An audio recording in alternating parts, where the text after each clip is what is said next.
Look at the coconut trees. Dahil marami sila. I'm out and about. Look at that.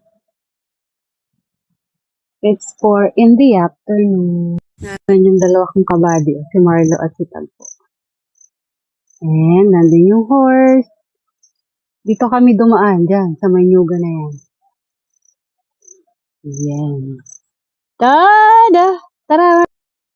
Nasaan ka na, Marlo? Where are you, Marlo? Naroon si Marlo na ihi. Gusto maihi si Marlo. Let's go.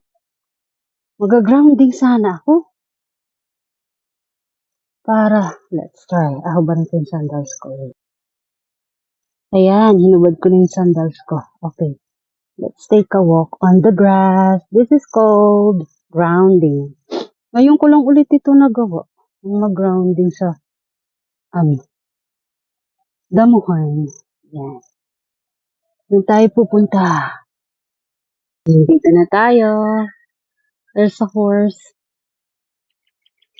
Naroon yung dalawa. That's my favorite spot. Diyan ako nagatambay. Sa park niya. Sunset. Naroon. Palubog na siya.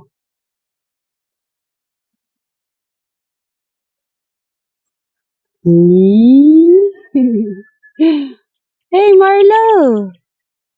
Ganda ng view dun sa baba. Tara, Marlo! Oo, uminit bigla. Ayun yung araw. Pretty. Amazing. Ayan yung mountain. Ang ganda.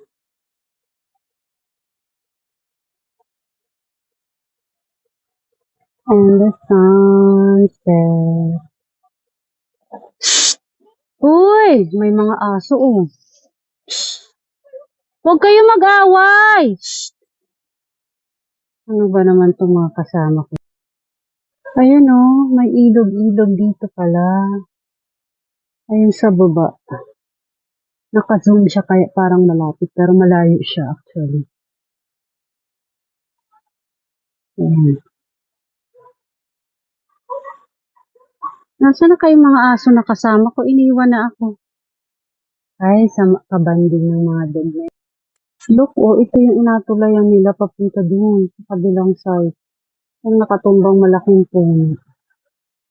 At yan yung sapa-sapa. May mga bahayan pa rin dyan. May mga nakatira dyan sa park na yun.